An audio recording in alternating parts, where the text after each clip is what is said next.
Oh, sim, meus irmãos, que alegria a gente seguir nesse tema. A verdade do Senhor, cada vez ela produz frutos em nós, cada vez que a gente a proclama. E a gente quer seguir animando aos irmãos a todos mergulharem nesse tema. Quanto mais você se encher dele, melhor vai compreendê-lo e mais ainda vai ser atraído por ele. E essa é a nossa expectativa, irmãos, que esse tema seja tão intenso na vida da igreja como são os demais aspectos dos fundamentos da nossa fé. E, especialmente à medida que se aproxima o tempo da volta do Senhor, esse tema toma especial importância, né? Então, fazendo uma pequena revisão do que vimos até agora, nas primeiras ministrações a gente começou tratando primeiro da importância deste assunto e viu como estudar este assunto. Depois, a gente entrou naqueles 6 momentos apresentados por Jesus, que são a espinha dorsal deste tema. Depois, nós fomos para as 70 semanas de Daniel, vimos sobre o abominável da desolação, que Jesus havia mencionado lá em Mateus 24, e vimos o que é aquela 70ª e última semana da manifestação do anticristo, né? Então, depois, na semana passada, a gente entrou no que os apóstolos ensinaram a respeito da volta do Senhor. A gente viu também que o ensino deles é claro e direto e sem figuras. A gente estudou 2 textos na semana passada. O primeiro, vimos a respeito dos tempos difíceis dos homens naqueles últimos dias, como a iniquidade se multiplicará, e que já vemos nos dias de hoje, e qual deve ser a nossa postura diante desse quadro de multiplicação da iniquidade. E, por fim, a gente meditou, estudou aquele texto muito importante de 2 Tessalonicenses, capítulo 2, que trata diretamente a respeito do quando ocorrerá a vinda do Senhor e a nossa reunião com Ele. Vou convidar, inclusive, os irmãos a gente relembrar um pouquinho mais deste último ponto do texto de 2 Tessalonicenses 2, de 1 a 7, que lemos na semana passada. Vocês lembram deste gráficozinho, onde embaixo nós temos a sequência dos 6 momentos apresentados por Jesus. Então, vamos relembrar aqui, ainda não é o fim. Vamos fazer catequese, isso tem que estar, todo mundo saber na ponta da língua, os 6 momentos. Ainda não é o fim, princípio das dores, a grande tribulação, o sol escurece e os poderes do céu são abalados, o sinal do Filho do Homem e a reunião dos escolhidos. E na parte de cima deste gráficozinho a gente começou a encaixar o ensino dos apóstolos em relação ao ensino de Jesus. Então, os apóstolos falando sobre os tempos difíceis, que Jesus também descreve no princípio das dores, e depois a gente vê que Paulo segue a mesma cronologia que Jesus apresentou. Então, ele diz: quando será a vinda do Senhor e nossa reunião com Ele? Ele declara que será depois da apostasia e revelação do homem da iniquidade. Então, a ordem dos fatos é assim: vem a apostasia, a manifestação do anticristo e só depois a vinda do Senhor e o arrebatamento. Então, hoje nós vamos falar sobre esses 2 últimos momentos nas cartas apostólicas. O assunto, na semana passada, o assunto foi um pouquinho menos animador, falou do quadro deste mundo, mas esta semana o assunto é entusiasmante. Vamos falar sobre o melhor dia da nossa vida, o dia do nosso encontro face a face com o Senhor. Vamos ver como será, o que acontecerá e como será o nosso futuro corpo que receberemos. Amém? Então vamos lá. Vamos ler juntos 1 Tessalonicenses, capítulo 4, versículo 13 em diante. Não queremos, porém, irmãos, que sejais ignorantes com respeito aos que dormem, para não vos entristecerdes como os demais que não têm esperança.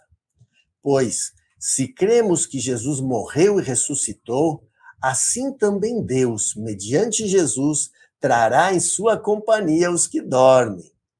Ora, ainda vos declaramos por palavra do Senhor isto: nós, os vivos, os que ficarmos até a vinda do Senhor, de modo algum precederemos os que dormem. Porquanto o Senhor mesmo, dada a sua palavra de ordem, ouvida a voz do arcanjo e ressoada a trombeta de Deus, descerá dos céus, e os mortos em Cristo ressuscitarão primeiro. Depois nós, os vivos, os que ficarmos, seremos arrebatados juntamente com eles entre nuvens para o encontro do Senhor nos ares, e assim estaremos para sempre com o Senhor. Consolai-vos, pois, uns aos outros com estas palavras. Aleluia! Que dia, irmãos! O dia que o Senhor descerá dos céus e nós o encontraremos nos ares. Certamente o dia mais alegre e esperado da nossa vida. Antes de comentar sobre esse texto, vamos também naquele gráficozinho localizar em que momento se encaixa este texto e este momento que Paulo nos retrata com o ensino de Jesus. Então, este texto, irmãos, este momento relatado aqui em 1 Tessalonicenses, corresponde justamente ao quinto e sexto momento do ensino de Jesus. O sinal do Filho do Homem é justamente esse momento da descida do Senhor dos céus, e a reunião dos escolhidos é a ressurreição dos mortos e o arrebatamento dos que estiverem vivos. Então, vocês percebam aí, o quinto e o sexto momento se encaixa exatamente com o relato de Paulo. Mas antes de comentar também o texto, irmãos, para a gente enxergar bem como tudo vai acontecer, vamos relembrar as circunstâncias que isto vai acontecer. A gente, nesse tempo, estará vivendo dias muito difíceis e críticos. A gente vai estar naquela segunda metade da 70ª semana da profecia de Daniel, vamos estar no meio da grande tribulação. A igreja vai estar sob forte perseguição. O anticristo vai estar dominando e, como dizem em Apocalipse, vai estar controlando todo o comércio, vai estar oprimindo e matando cristãos e judeus. O quadro não vai estar fácil. Mas quero dizer para os irmãos algo. Quero dizer que a gente não vai estar abatido e acuado, não, irmãos. Não nos amedrontemos disto, nem fujamos disto. A gente vai estar pujante e confiante, vendo que naqueles dias estará se cumprindo, nós vamos nos lembrar, estará se cumprindo tudo isto que Jesus nos avisou, e sabendo que Ele está conosco, e que o dia da sua volta e nosso encontro com Ele vai estar muito próximo. Em Daniel 11, a palavra nos diz que naqueles dias o povo que conhece ao seu Deus se tornará forte e ativo. Não vamos ficar acuados, não. Seremos um povo forte, irmãos, anunciando intensamente o evangelho e a proximidade da vinda do Senhor mais do que nunca. Por isso Jesus também nos disse, ao começarem estas coisas a suceder, erguei a vossa cabeça e exultai, porque a vossa redenção se aproxima. Aleluia! E, por fim, naqueles dias, em algum momento, começará a acontecer aqueles cataclismos terríveis que Jesus avisou no versículo 29, lembra aquele quarto momento, o sol escurecendo, a lua não dando sua claridade, as estrelas caindo do firmamento e os poderes dos céus abalados. Imaginem já o quadro como vai estar neste momento. Vão ser dias assustadores, os homens palavra diz que os homens estarão aterrorizados. Em Lucas, Jesus diz que haverá angústia entre as nações e haverá homens que desmaiarão de terror pela expectativa das coisas que sobrevirão ao mundo. Mas é nesse contexto, irmãos, nesse momento tão terrível para o mundo, que chegará esse dia determinado pelo Pai, irmãos, esse dia tão esperado por nós, pelo Cordeiro e pelo Pai.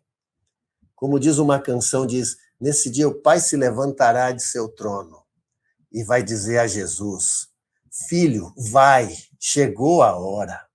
Filho, vai, sem mais demora. Vai buscar os meus amados e traz de volta aqueles por quem você morreu.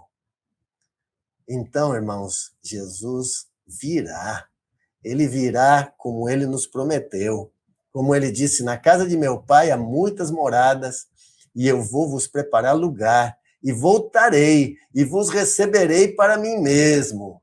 Nesse dia vai se cumprir toda a nossa esperança. Então vamos voltar para o texto de 1 Tessalonicenses. Acontecerá o que está ali. O Senhor dará sua palavra de ordem. O arcanjo, com sua potente voz, vai anunciá-la. A trombeta de Deus vai soar. E o Senhor Jesus vai descer dos céus. Então, aqui na terra, diz, aparecerá o sinal do Filho do Homem. Todos os povos da terra se lamentarão e verão o Filho do Homem vindo sobre as nuvens do céu com poder e muita glória. Será um dia de terrível lamentação para os que rejeitaram ao Senhor, mas de indescritível júbilo para os que temem ao Senhor. Então, seguirá o que está no resto do texto. Os mortos em Cristo ressuscitarão primeiro que nós. Imaginem todos os nossos irmãos que já morreram, desde o princípio, juntamente com todos os homens que temeram a Deus e foram justificados por sua fé. Noé vai estar lá, Abraão, Moisés, Davi, Elias, os profetas, todos os apóstolos, os mártires de toda a história, todos os santos ao longo dos séculos, ressuscitarão e receberão novos corpos. E nós, os vivos, seremos arrebatados da terra e seremos transformados, receberemos também os nossos novos corpos e subiremos. E todos juntos encontraremos com o Senhor nos ares, irmãos. Certo irmão disse que esse dia vai ser o dia mais barulhento da história. A voz do arcanjo, a trombeta soando, e todos os santos da história juntos, gritando de júbilo e adorando ao nosso amado Jesus. Imaginem, meus irmãos, imaginem também a alegria do Cordeiro, como ele vai estar, quanto ele também espera por este dia. Ele verá o fruto do seu penoso trabalho e se alegrará. E como noivo, recebendo a sua noiva para as bodas. E a alegria do Pai também, irmãos, que preparou a casa para receber seus filhos que estavam perdidos e reviveram. Finalmente, o Pai terá cumprido o seu propósito, terá sua família de filhos semelhantes a Jesus toda reunida. Que dia, irmãos! Que festa! Vamos ler ainda o texto de 1 Coríntios 15, versículo 51. Também fala da ressurreição. Eis que vos digo um mistério. Nem todos dormiremos, mas transformados seremos todos. Nem todos vamos morrer, mas todos receberemos novos corpos. Num momento, num abrir e fechar de olhos, ao ressoar da última trombeta, a trombeta soará. Os mortos ressuscitarão incorruptíveis e nós seremos transformados. Aleluia! Um esclarecimento a mais, irmãos. Esta ressurreição é chamada a primeira ressurreição, lá em Apocalipse 20. Como a gente verá mais adiante, haverá 2 ressurreições. Esta é a primeira, que ocorrerá neste momento da volta do Senhor. Nela ressuscitarão apenas os santos em Cristo. A segunda ressurreição, que é a ressurreição dos ímpios, ela só ocorrerá depois do milênio. Eles vão ressuscitar também ao final para serem julgados pelo Senhor. Uma outra observação ainda é que, neste momento da vinda do Senhor e nosso encontro com Ele, o Senhor ainda não desce à terra e ainda não destrói o anticristo. Nesse momento, somos nós que vamos ao encontro dele nos ares. Só depois ele descerá para destruir o anticristo e aí vem para reinar e estabelecer seu reinado de 1000 anos, né? Agora, ainda vamos ver os textos que nos falam, uma pergunta que muitos temos sempre. Como vai ser nosso corpo que receberemos nesse dia? Vamos ler 1 João, capítulo 3, versículo 2 e 3. Amados, agora somos filhos de Deus e ainda não se manifestou o que haveremos de ser. Sabemos que quando ele se manifestar, seremos como ele é, semelhantes a ele, porque havemos de vê-lo como ele é. E assim mesmo se purifica todo o que nele tem esta esperança, assim como ele é puro. Vamos ler também Filipenses 3, 20 e 21. Pois a nossa pátria está nos céus, de onde também aguardamos o Salvador, o Senhor Jesus Cristo, o qual transformará nosso corpo de humilhação para ser igual ao corpo da sua glória, segundo a eficácia do poder que ele tem de até subordinar a si todas as coisas. Aleluia! Estes 2 textos nos dizem que nossos corpos novos serão semelhantes ao corpo de Jesus, o corpo ressuscitado de Jesus. Isto, irmãos, está ligado à nossa salvação. A gente sabe que a nossa salvação, nos dias de hoje, ainda não está completa. Lembram? O pecado nos traz 3 problemas. Nos traz condenação, nos traz escravidão e ele habita em nós, há a sua habitação em nosso corpo. E em Cristo, irmãos, temos a solução para os 3 problemas. A gente foi salvo da condenação do pecado por meio da morte de Jesus em nosso lugar. A gente é salvo dia a dia da escravidão do pecado por meio da vida de Cristo em nós. Mas a gente sabe que ainda o pecado habita em nosso corpo mortal.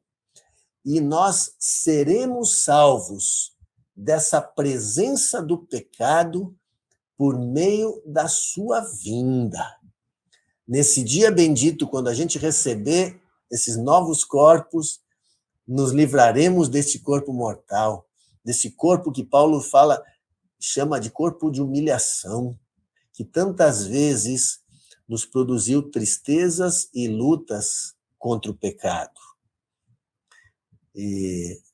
Mas, irmãos, também o texto de João nos diz que enquanto isto não ocorre, enquanto não recebermos nossos novos corpos, irmãos, há uma atitude que é daqueles que esperam a volta do Senhor. O apóstolo João diz, a si mesmos se purificam. Diz assim, e a si mesmo se purifica todo aquele que tem esta esperança, assim como ele é puro. Ora, irmãos, se a gente deseja um dia estar com o Senhor, temos essa esperança e receber corpos sem pecado, é coerente que a gente já hoje busque de todo o coração a santificação. Amém? Bem, e como vai ser esse corpo? Então, a primeira característica que a Escritura nos diz é que nossos corpos serão semelhantes ao de Jesus. Como vai ser isso? Na parte física, a gente pode tentar descobrir alguma coisa, olhando para o corpo de Jesus ressuscitado, né? Jesus aparecia e desaparecia dos lugares, sua aparência era diferente e várias vezes ele não foi reconhecido pelos discípulos, não foi reconhecido por Maria Madalena, não foi reconhecido pelos discípulos aí em Emaús, nem pelos apóstolos quando estavam pescando. Então, algo na sua aparência era diferente. Algumas vezes ele entrava e saía da casa sem precisar passar pela porta, mas ele também comia pão, peixe, se deixou tocar pelos discípulos. Então, a gente não sabe muito, não há muita informação, não há textos que afirmam algo sobre nossos corpos futuros, mas a gente pode ter alguma pista olhando para o corpo glorificado de Jesus. Alguns já fazem até planos de viajar assim, com esse novo corpo que se locomove dessa maneira, né? Mas há alguns fatos, irmãos, fundamentais que a Bíblia nos afirma sobre esses novos corpos. Vamos ler ainda 1 Coríntios 15, versículo 53. Porque é necessário que este corpo corruptível se revista da incorruptibilidade e que o corpo mortal se revista da imortalidade. E quando este corpo corruptível se revestir da incorruptibilidade e o que é mortal se revestir da imortalidade, então se cumprirá a palavra que está escrita. Tragada foi a morte pela vitória. Onde está, ó morte, a tua vitória? Onde está, ó morte, o teu aguilhão?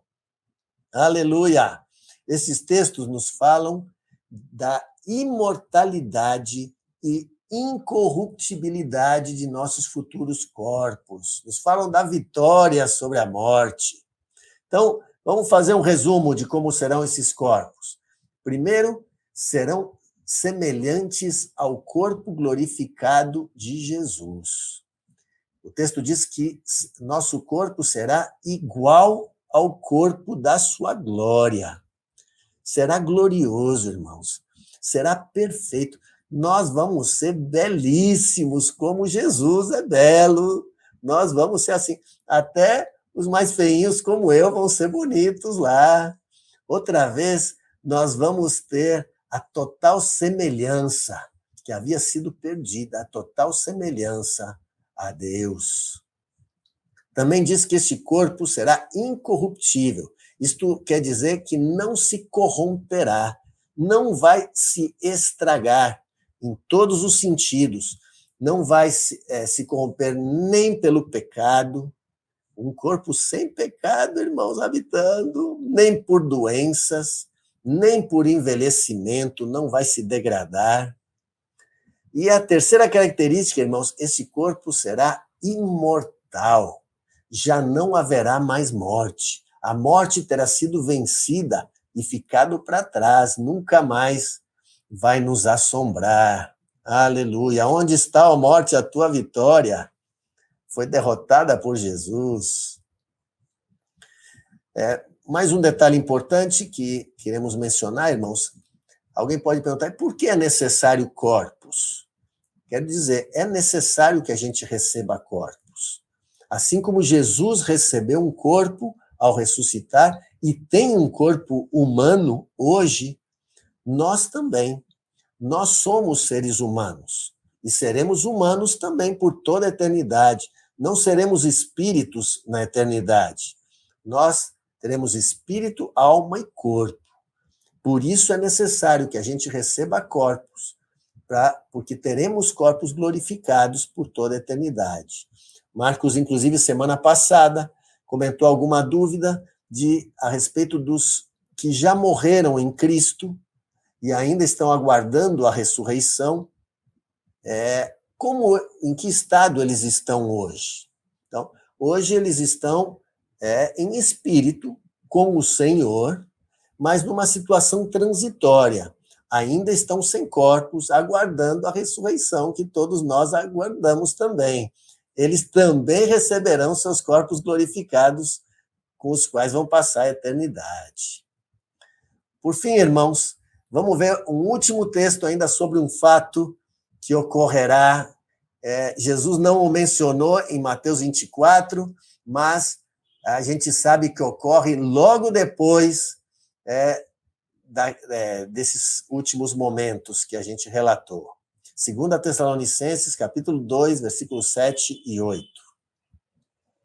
A gente viu esse texto a respeito da manifestação e revelação do homem da iniquidade. Com efeito, o mistério da iniquidade já opera e aguarda somente que seja afastado aquele que o detém. Então, será de fato revelado o iníquo, a quem o Senhor Jesus matará com o sopro da sua boca e o destruirá pela manifestação da sua vinda. Esse é outro fato muito importante. Vamos localizar ele ali naquele diagramazinho com os momentos que Jesus relatou. Este fato ocorre, depois de tudo, após a vinda do Senhor e o arrebatamento. Após o sexto momento, a reunião dos escolhidos, o Senhor vai pôr fim ao iníquo. Talvez a gente veja isso aqui um pouco mais adiante. Por enquanto, a gente só vai dizer: Jesus vai descer do céu, depois de nos reunir, ele virá e destruirá o iníquo. Essa vai ser uma batalha terrível. O iníquo vai reunir os reis da terra para resistir ao Senhor, para pelejarem contra o Senhor, mas o Senhor virá com os exércitos do céu, derrotará o anticristo, o lançará no lago de fogo. O anticristo vai inaugurar o lago de fogo, o anticristo e o falso profeta, e o Senhor matará a todos os exércitos que se levantaram naquele dia. E depois o Senhor estabelecerá seu reinado de 1000 anos sobre a terra. Né? Bem, então, a gente vai parar também por aqui hoje, porque queremos que fique bem fundamentado tudo isso. Conhecer estas verdades, irmãos, nos fortalece, nos anima e faz parte do preparo da igreja. A gente não ser pego de surpresa. Apesar dos tempos difíceis que a gente vai passar, se a gente estiver preparado, a gente vai dizer como Paulo, que aqueles sofrimentos que vamos estar passando não se podem comparar com a glória que vai nos estar reservada. E numa guerra, irmãos, faz toda a diferença. Se a gente já sabe o fim dela. Se a gente não sabe o fim dela, a gente fica assustado. Mas se a gente já sabe o fim dela, então temos paz e descanso.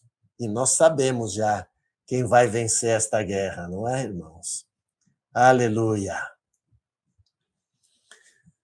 Vamos, então, àquelas perguntinhas para ajudar na meditação e conversas durante a semana, com a família, nas juntas e ligamentos. Então, vamos para as perguntas, para considerar atentamente. Primeiro, como será a vinda do Senhor e a nossa reunião com Ele? Segundo, quais as características de nosso corpo glorificado? Terceiro, qual a atitude daquele que tem a esperança de ver a Jesus e ser semelhante a Ele? Que o apóstolo João comenta em 1 João 3, 2 e 3. A gente quer reforçar, irmãos, aquilo que Edmar sempre nos lembra, muito importante, que o propósito desse projeto não é criar autodidatas e substituir os relacionamentos na igreja por um ensino nesta plataforma. Isto seria trágico. Então, ao contrário, o propósito desse projeto é dar material e ferramentas para intensificar a edificação através dos relacionamentos entre os irmãos. Então, pedimos a todos os discipuladores que não deixem de ministrar e rever estes assuntos com os discípulos, que anotem, faz um resumo e vai cheio de ânimo e ministra para os teus discípulos com a graça que o Senhor repartiu a cada um no corpo de Cristo. Amém?